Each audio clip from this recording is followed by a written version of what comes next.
Battlefield 2042's community petition surpasses 150,000 signatures. Call of Duty Modern Warfare 2 was announced, and a bidding war for one of gaming's biggest IPs is about to begin.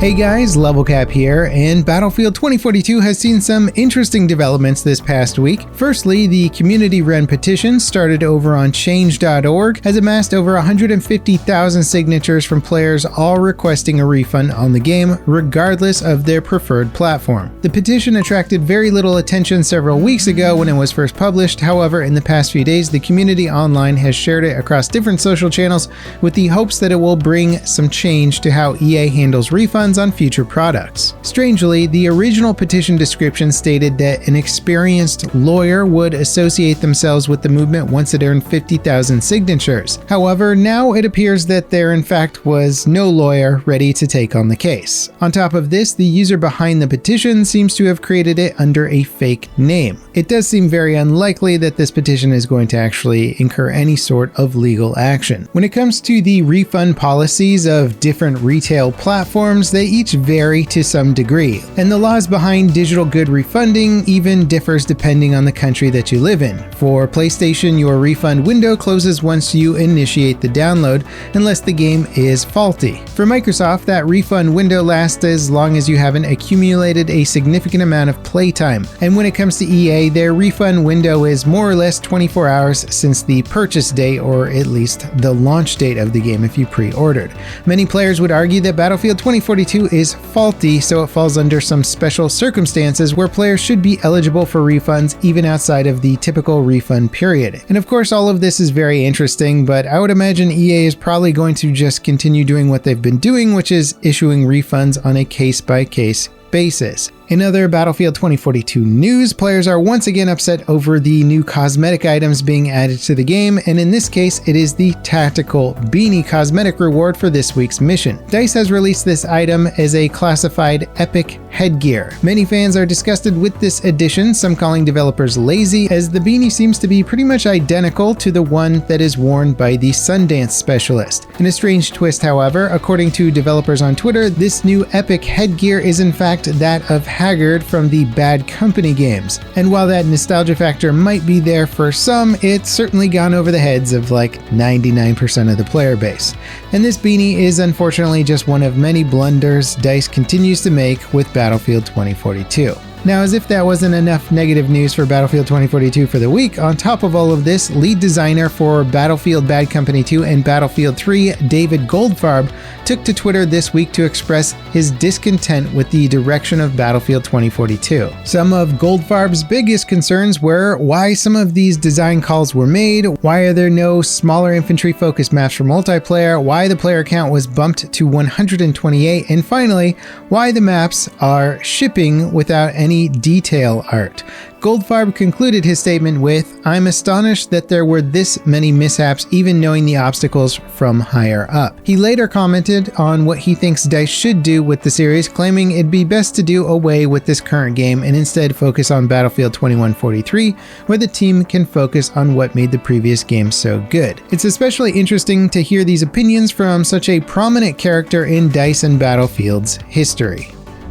Call of Duty Modern Warfare 2 and Warzone 2 were announced in a blog post released by Activision. They shared their plans for the future by stating that this year's Call of Duty title is a sequel to Modern Warfare 2019 and that the new game and the new Warzone experience are being designed together from the ground up. Both experiences will be powered by a brand new game engine, and the new Warzone will offer a massive evolution of the Battle Royale with an all-new play scale and a new sandbox mode. If the rumors are to be believed, then this new sandbox mode could very well be an extraction-based mod, similar to Battlefield 2042's Hazard Zone or Escape from Tarkov. Earlier in the week, Microsoft, which is in the process of acquiring Call of Duty's publisher Activision, shared that they have committed to Sony that they will also make Call of Duty available on the PlayStation beyond the existing agreement and into the future so that PlayStation players can continue to enjoy the games. Amazingly, Microsoft also plans to take similar steps with the Nintendo platform. Introducing Call of Duty to the Nintendo Switch, for example, would open up a whole new market of gamers.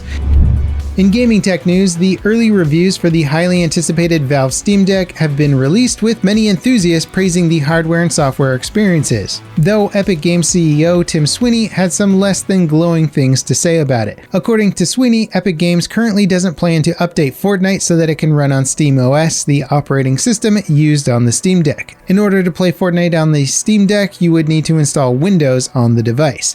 The reasoning behind this is pretty strange. Sweeny said the company doesn't feel confident in its own easy anti-cheat service, despite it being supported on Linux, the basis that SteamOS is built upon. It's tough to say if this will have any meaningful impact on the Steam Deck's success. Exact pre-order numbers are hard to come by, but we do know that over 100,000 units were pre-ordered just 3 hours after it went on sale. Chances are it'll do just fine without one of the world's most popular titles. More than 240 games have received their Steam Deck verified badge, meaning that they are optimized to run more efficiently on the new hardware. Hundreds, if not thousands of others should also work just fine, so it's not like Steam Deck users are missing tons of games.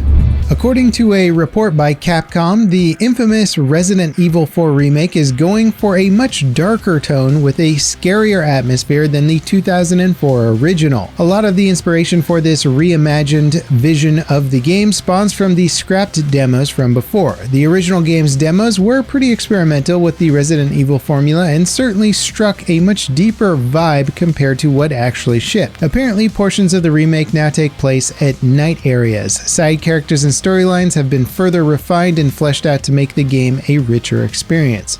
Rumor has it that this Resident Evil 4 remake will be revealed sometime this year, so hopefully we won't have to wait much longer. This remake is supposedly being helmed by the team that worked on the Resident Evil 2 remake, which received major praise from players and critics.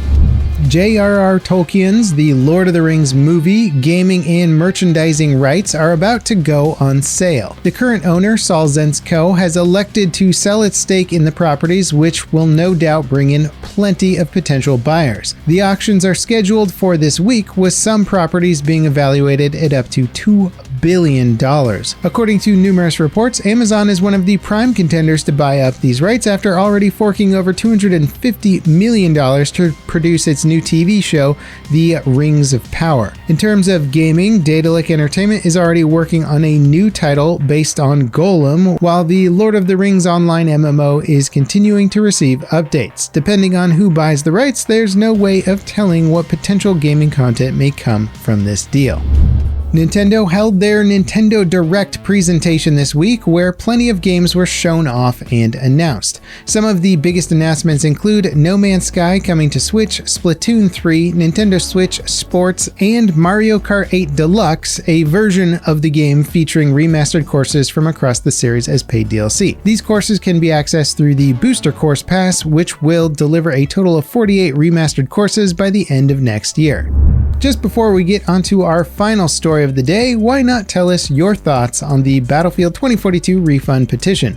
Do you think that EA should and/or will make a special exception to their rules under these circumstances? We would love to know what you think in the comments. A new Assassin's Creed game is in development, and this is actually the second game in the franchise that is expected to launch in the near future, as another game by the name of Assassin's Creed Infinity will change up the series forever. Infinity will be a live service game with multiple settings and characters, while this other game started as an expansion for Assassin's Creed Valhalla. Codenamed Assassin's Creed Rift, this game was shifted from being an expansion to Valhalla and into its own standalone game last year. It'll supposedly feature one of the characters from Valhalla, Basim, and will be smaller in scope compared to the previous games in the franchise. Apparently, it'll focus on stealthy gameplay over the more open-world RPG gameplay offered by some of the newer titles like Origins and Odyssey. So maybe this will please some veteran fans who have longed for a return to the more stealth-oriented gameplay of the old titles. According to one report, the game will be set in Baghdad and will follow Basim's origin story. While this Rift game will release before Infinity, it's unclear when exactly. Reports indicate that the announcement will take place this summer with a release later in the year. And that wraps it up for this week in gaming. As always, guys, thank you so much for watching. I hope you enjoyed, and I'll catch you next time. This is Level Cap signing off.